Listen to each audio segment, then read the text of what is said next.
Olá a todos e bem-vindo a mais um encontro do Crisma. Vamos iniciar nosso encontro rezando para o Espírito Santo nos iluminarmos. Vinde, Espírito Santo, enchei os corações dos vossos fiéis e acendei neles o fogo do vosso amor. Enviai o vosso Espírito e tudo será criado e renovareis a face da terra. Oremos. Ó Deus, que instruíste os corações dos vossos fiéis com a luz do Espírito Santo, fazei que apreciemos certamente todas as coisas segundo o mesmo Espírito, e gozemos sempre da sua consolação por Cristo Senhor nosso. Amém. Estamos reunidos em nome de Deus, que é Pai, Filho e Espírito Santo. Amém. Bom, hoje nós vamos vamos discutir sobre uma passagem da primeira carta de São Paulo Apóstolo aos Coríntios. Então, peguem a Bíblia de vocês, abram na primeira carta, capítulo 6, versículo 12. Assim ele escreve para o povo, aos coríntios. A mim tudo é permitido, mas nem tudo me convém. A mim tudo é permitido, mas não me deixarei dominar por coisa alguma. Vamos dividir aqui comigo em duas partes. Tudo posso, mas nem tudo me convém. O que é esse tudo posso? Hoje a aula vai ser baseada bastante no catecismo, porque lá tem várias definições que nós vamos aprender hoje. Então, o tudo posso. O que é o tudo posso? É a liberdade que Deus me deu. Deus nos concedeu a liberdade para nos fazermos escolhas em toda a nossa vida. Isso se chama livre-arbítrio, né? É a liberdade em decidir pela nossa vontade. Então, se eu decido comer carne na sexta-feira, pela minha vontade, eu vou lá e escolho. Escolhi comer carne na sexta-feira. Na minha vontade, fui lá e decidi. E vamos pelo catecismo. Se alguém tiver vontade de dar uma olhadinha pela internet, porque tem catecismo online, é um artigo sobre a liberdade do homem, número 1730, e diz o seguinte: Deus criou o homem racional, conferindo-lhe a dignidade de pessoa dotada de iniciativa e do domínio dos seus próprios atos. Deus criou o homem racional, não é igual uma vaca que no seu pasto acorda, come, daí dá de leite ali pro bezerro, depois volta a dormir, depois come de novo, depois dá de bezerro, volta a dormir e come. Não, nós somos racionais, ou seja, somos dotados de razão, nós pensamos, não agimos conforme a nossa natureza animal, certo? Nós temos a razão. Conferindo-lhe a dignidade de pessoa dotada de iniciativa e de domínio. Nós temos vontades, certo? E nessas vontades a gente está predisposto a iniciar alguma coisa. Então, nossa iniciativa. Eu tenho uma iniciativa em melhorar meu defeito. E do domínio dos seus próprios atos. Ou seja, você é responsável pelo ato que você escolhe fazer, certo? Deus quis deixar o homem entregue à sua própria decisão, de tal modo que procure por si mesmo o seu Criador, e aderindo livremente a ele, chega a total a beatífica perfeição. Lembrando que a gente está falando aqui sobre o livre-arbítrio. Como a gente está lendo aqui, Deus quis deixar o homem entregue à sua própria decisão. Ele permitiu que nós escolhêssemos o caminho que a gente vai seguir. Tanto que há pessoas que nós conhecemos que não são de igreja, eles escolheram não ser da igreja, eles escolheram não estudar sobre o evangelho, não participar dos sacramentos. Por quê? De tal modo que procure por si mesmo o seu Criador. Deus quer que a gente procure Ele. Se fosse da vontade de Deus, Ele não teria essa oportunidade, essa opção para nós de amá-lo. Nós temos que querer amar a Deus. Nós temos que pedir a Deus para que a gente possa amá-lo. E é isso que significa esse livre-arbítrio. Deus nos deu esse livre-arbítrio, essa escolha de poder escolher, esse poder de poder escolher, né, essa razão que Ele nos deu para poder escolhê-lo, para poder querê-lo. Procure por si mesmo seu Criador, aderindo livremente a ele, ou seja, não aderindo por guerra ou perseguição religiosa, livremente, pela tua vontade, por seu querer total. Chega a total e beatifica a perfeição, ou seja, né, na minha escolha, em que eu escolho Deus, chega a total perfeição, ou seja, eu vou me encontrar com Deus quando eu deixar a Terra. Esse é o número 1730 do Catecismo. Depois diz uma citação: o homem é racional e por isso, semelhante a Deus, criado livre, o Senhor dos seus atos. Repetindo, nós somos o Senhor dos nossos atos. Somos responsáveis por nossos atos. Nós temos o livre arbítrio de escolher o que vamos fazer com nossos atos, né? O que vamos fazer ou deixar de fazer. Então, mas o que é liberdade? A liberdade é o poder radicado na razão e na vontade. A liberdade é o poder vindo da nossa razão, da nossa cabeça, da nossa consciência. Porque nós somos... Eu vim depois um outro artigo aqui falando sobre isso. Nós somos humanos e nós temos vontades. Isso é natural de nós. A liberdade é o poder vindo da razão da vontade de agir ou não agir, de fazer isto ou aquilo, praticando assim por si mesmo ações deliberadas, ações que nós escolhemos. Pelo livre-arbítrio, cada qual dispõe de si. A liberdade é no homem uma força de crescimento e de maturação de verdade na bondade. E atinge sua perfeição quando está ordenada para Deus nossa bem-aventurança. O que ele quis dizer aqui? A liberdade nos amadurece, ela nos faz crescer em fortaleza, na verdade, na bondade, porque tem aqueles que usam da sua liberdade para a maldade e na mentira, ou seja, fora do caminho de Cristo. Nós estamos conversando. E quando o homem escolhe a bondade e a verdade, ele atinge sua perfeição quando está ordenada com Deus. E enquanto se não fixa definitivamente no seu bem último, que é Deus, a liberdade implica a possibilidade de escolher entre o bem e o mal. Muito difícil, mas eu vou falar o seguinte. Lembra que a gente estudou sobre as virtudes? E eu batia martelo falando sobre a virtude da prudência. Que significa o seguinte: nós católicos temos um objetivo de vida. Todo mundo tem um objetivo, certo? Mas nós, pela nossa espiritualidade, nós temos um objetivo, que é salvar nossa alma, que é amar Deus na sua infinita bondade, que é amar Deus no seu tempo infinito, certo? Porque nós vamos morrer, nós vamos ser julgados, e o que a gente quer? A salvação, a gente não quer ir pro inferno. Então, quando ele fala aqui, enquanto se não fixa definitivamente no seu bem último, que é Deus, a liberdade implica a possibilidade de escolher entre o bem e o mal. Então, enquanto você não decidir que você enquanto você não decidir que o seu objetivo é a sua salvação, é amar a Deus, a liberdade dá essa possibilidade de você escolher entre o bem e o mal, né? Você tem, na verdade, todo dia nós temos essa escolha de fazer entre o bem e o mal, mas quando a gente tem esse objetivo de verdade, fiel, de salvar nossa alma, nós só temos a verdade e a bondade para as nossas escolhas. Mas enquanto a gente não tem isso, a liberdade pode se implicar na escolha entre o bem e o mal. E, portanto, de crescer na perfeição ou de falhar a pecar. Foi o que eu disse. Enquanto a gente não tiver com verdadeira vontade de nos salvar e de amar a Deus nos altos céus, nós temos a possibilidade de escolher entre o bem e o mal. Sem escolher o bem, nós crescemos em perfeição, né? Praticamos as virtudes, melhoramos nossos vícios e participamos dos sacramentos e amamos a Deus cada vez mais. Ou então, sem escolher entre o mal, nós falhamos e pecamos. A liberdade, ela caracteriza os atos propriamente humanos, torna-se fonte de louvor, de censura, de mérito ou de desmérito. Quanto mais o homem fizer o bem, mais livre se torna. Aí que tá. É muito interessante, porque o mundo fala pra nós que quem tá na igreja na verdade, não está usando a sua liberdade.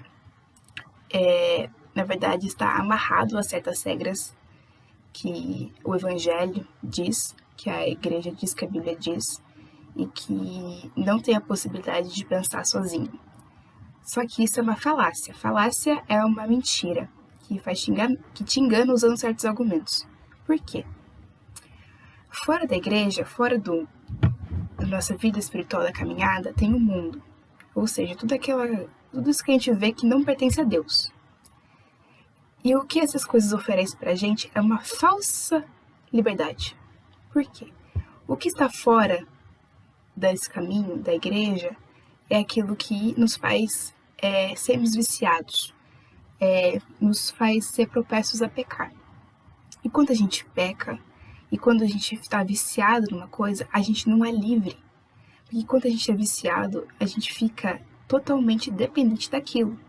Se a gente vê, por exemplo, as pessoas que são viciadas em cocaína, elas não são livres nas suas escolhas, porque o corpo daquela pessoa está dependente daquela substância.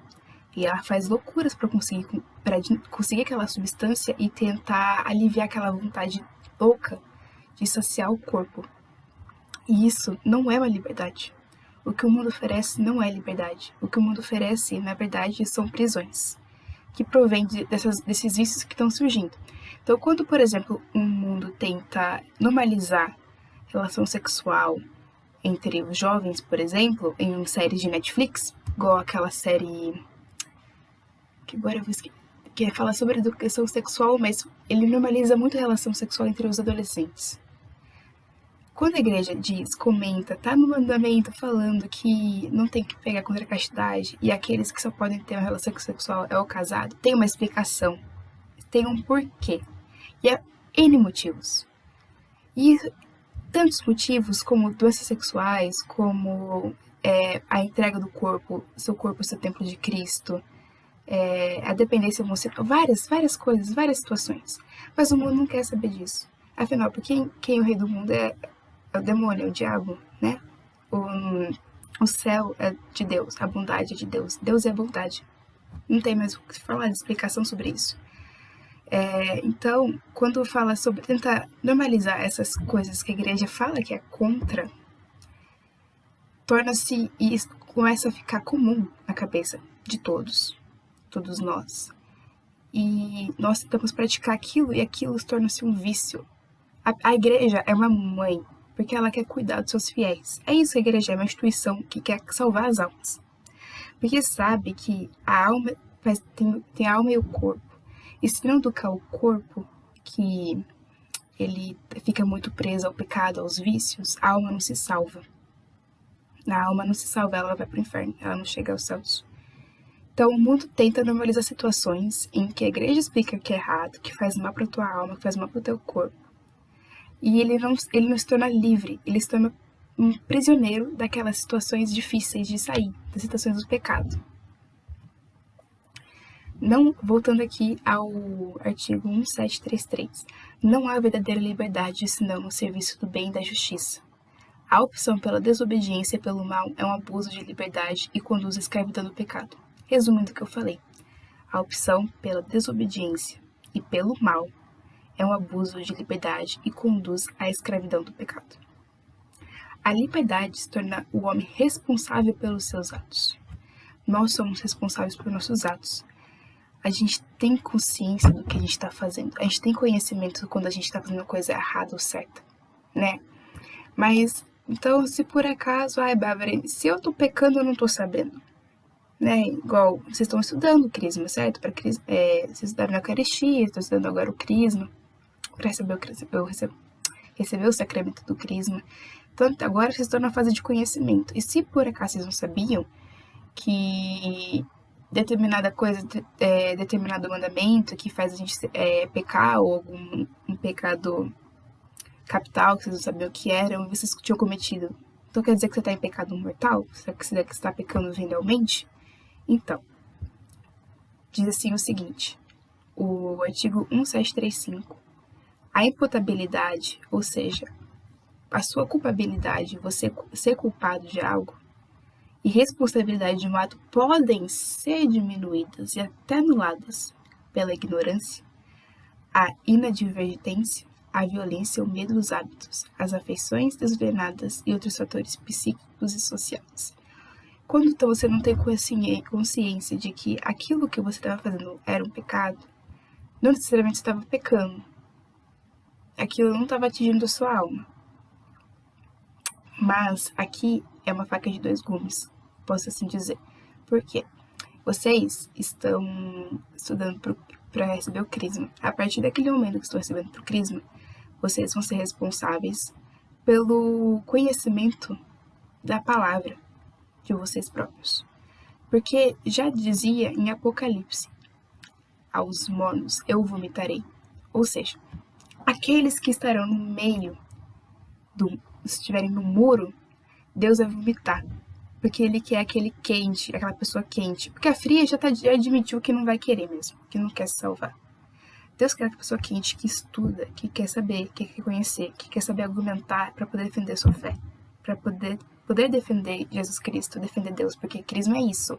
Estão assumindo uma responsabilidade de defender o evangelho. Então, agora vocês não sabem, mas a partir daquele momento que vocês receberem o crisma, vocês têm a obrigação de estudar por conta de vocês o que é a sua fé, o que vocês estão crendo, o que acontece na missa, o que significa aquele evangelho. Entendem? É isso que a gente está falando. Todo ato diretamente querido é imputável.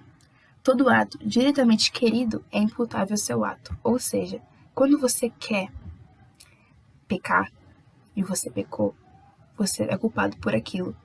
Você admitiu que aquilo era um pecado, conscientemente, sabendo que aquilo ali era pecado, e pecou. Ou seja, você está culpado. Você tem essa punição, né, que vem do seu ato.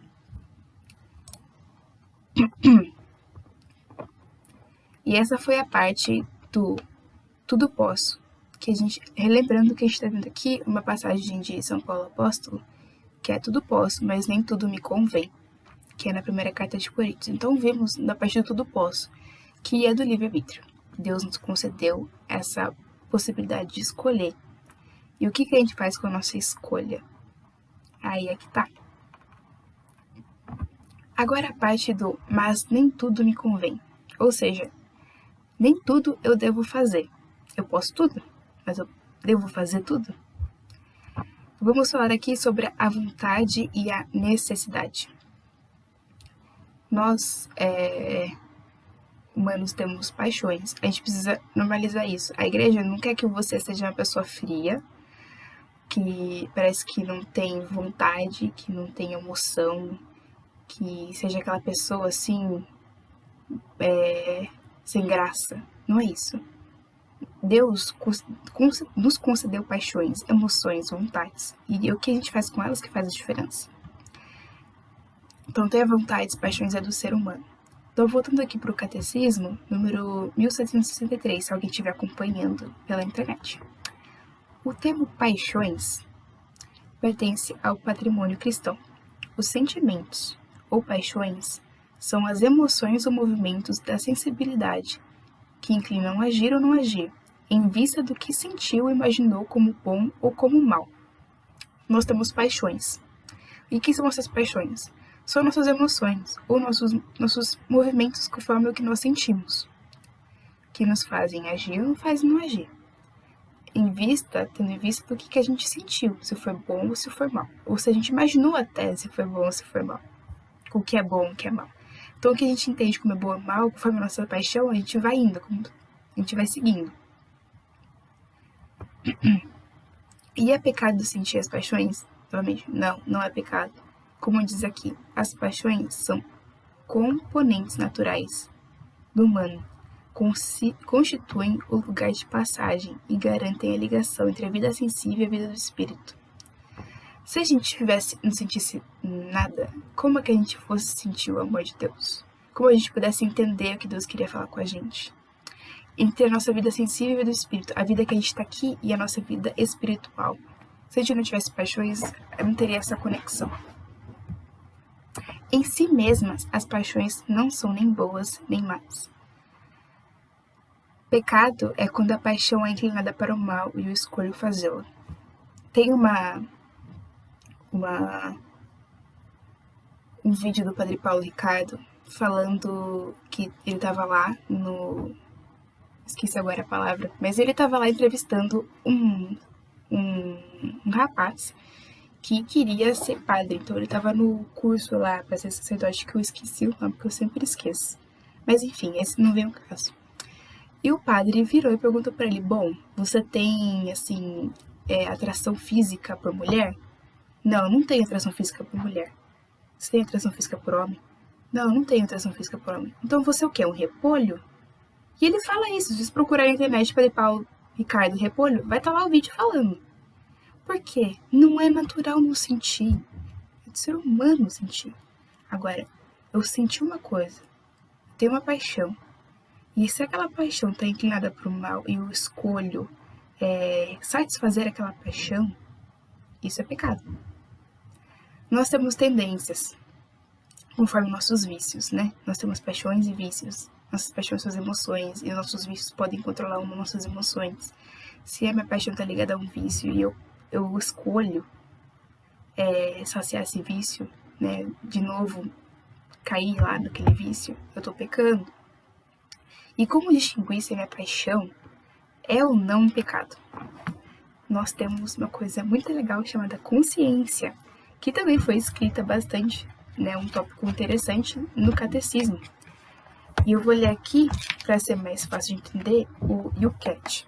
Eu acho que eu já falei sobre isso em algum momento, mas se alguém tiver interesse e achar que o catecismo tem umas palavras mais complicadas e mais difíceis, o YouCat é um catecismo para jovem. Então, é gostosinho de ler, tem figuras, assim, é muito interessante. Tanto que fala até por que significa paixões. É uma pessoa pecadora sentir em si paixões fortes? Não, não é pecadora. Igual disse o catecismo aqui e o YouCat está falando. Bom, mas recapitulando, o que é a consciência, né? O que é aquilo que está na nossa cabeça? A consciência é a voz interior do ser humano, que incondicionalmente o move a procurar o bem e a evitar o mal. É também a capacidade de distinguir uma coisa da outra. Deus fala ao ser humano pela consciência. Consciência é aquela voz interior, em que o próprio Deus revela ao ser humano. É Deus que se faz notar na consciência. Dizer, isso é incompatível com a minha consciência, significa para um cristão dizer, de acordo com o meu Criador, não posso fazer isso. Por causa da fidelidade à própria consciência, já muitas pessoas foram presas ou executadas. Bom, a consciência é aquela vozinha que nós temos na nossa cabeça. Quando você está começando a falar mal de alguém e você começa a soltar a sua língua, tem uma vozinha lá no fundo que fala assim: por que você está fazendo isso? Você não pode falar mal da pessoa, você sabe que você não pode falar mal. Por que você está machucando essa pessoa desse jeito? Quando eu tô brigando com meus pais, eu tô com aquela vontade de respondê-los, eu tô começando a responder, aí num momento eu respondo. Dá 2 minutos. Por que eu fui... Minha consciência, por que você brigou com seus pais? Depois que o calor passa, né? Por que eu briguei com eles? Afinal, era uma coisa tão boba, só porque eu queria jogar videogame, tinha que fazer lição de casa. A consciência, por exemplo, quando eu colhi numa prova. Agora no EAD, né, não sei como é a prova de vocês, mas quando era presencial, você colou numa prova e a sua consciência bate. Você sabe que você fez errado. Você sabe que você agiu errado, fez escolha errada. Já dizia São Tomás de Aquino, tudo que acontece contra a consciência é pecado. A consciência, ela está ali, Deus nos concedeu para nos ajudar a entender se a nossa paixão está sendo inclinada para o mal. Se aquilo que eu fiz foi uma coisa ruim. Nós temos que entender isso. A consciência permite assumir a responsabilidade dos atos praticados, resumidamente. Como eu disse, nós temos a responsabilidade de nossos atos, mas a consciência permite que a gente assuma a responsabilidade. Porque nada que a gente faz é jogado contra o vento. Não.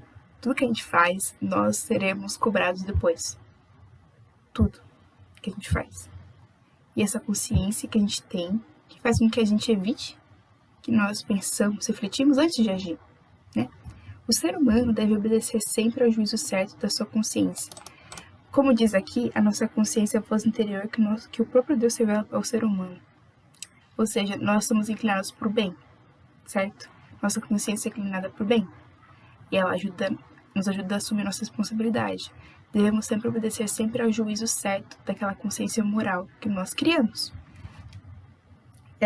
E a gente tem que formar a nossa consciência, que é um tópico interessantíssimo. Aí, na idade de vocês precisam começar a entender que são responsáveis pelos seus atos e pelos seus pensamentos, certo?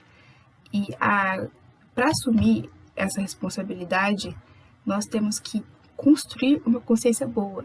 Temos ela naturalmente, porque Deus nos concedeu. Mas conforme nós vamos crescendo, nós precisamos de algumas coisas. Por exemplo, a ciência, a sabedoria.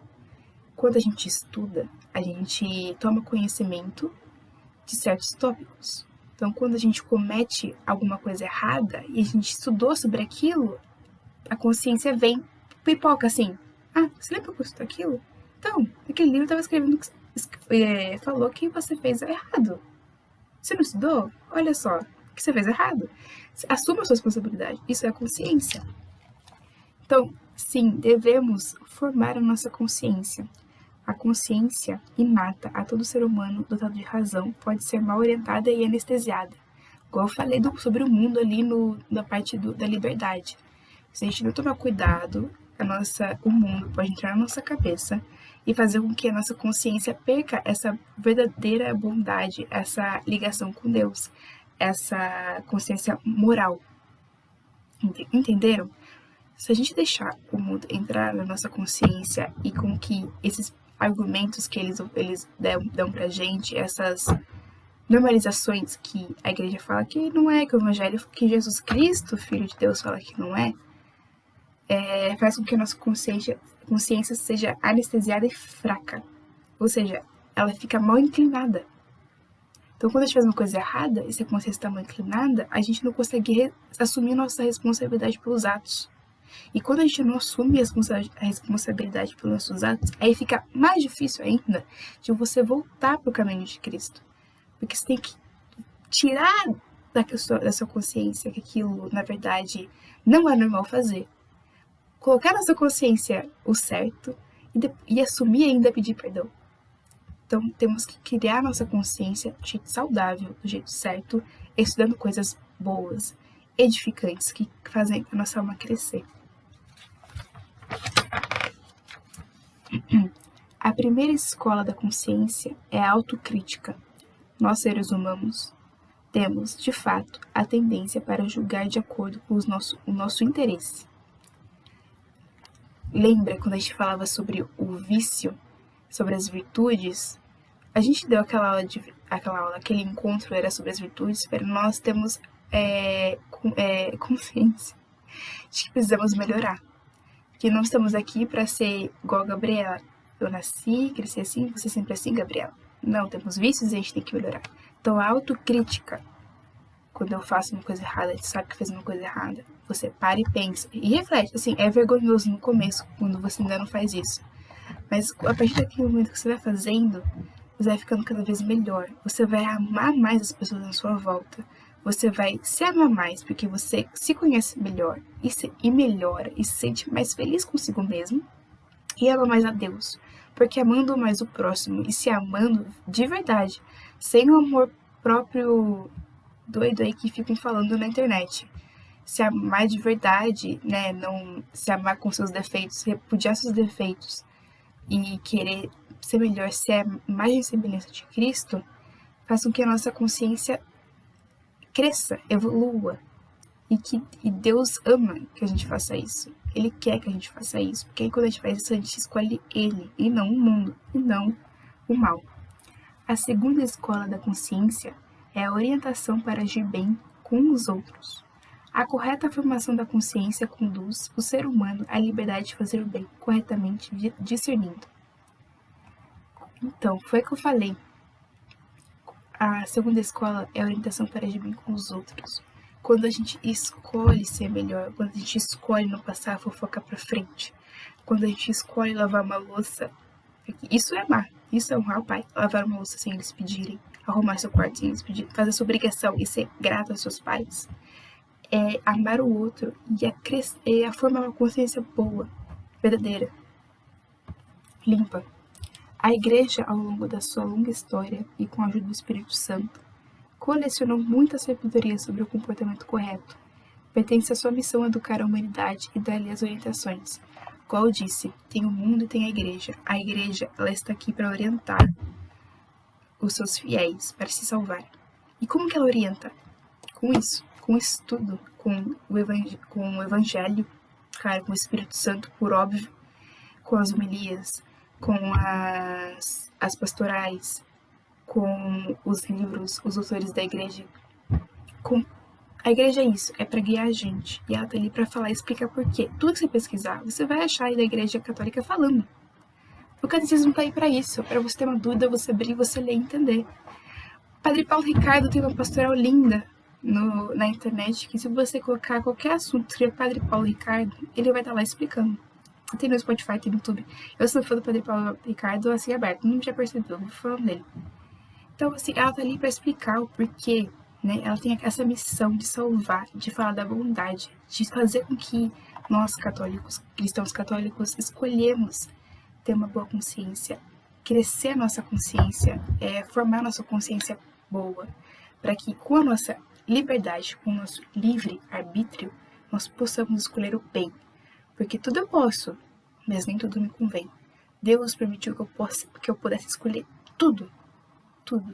Mas pela minha consciência que eu fui construindo ao longo do tempo, com os meus pais vivendo na igreja, eu frequentando os sacramentos, da Eucaristia, da confissão, eu fazendo o crisma, participando do grupo de jovens, fazendo parte do Libras, a liturgia, me envolvendo, prestando atenção na homilia, que é muito importante.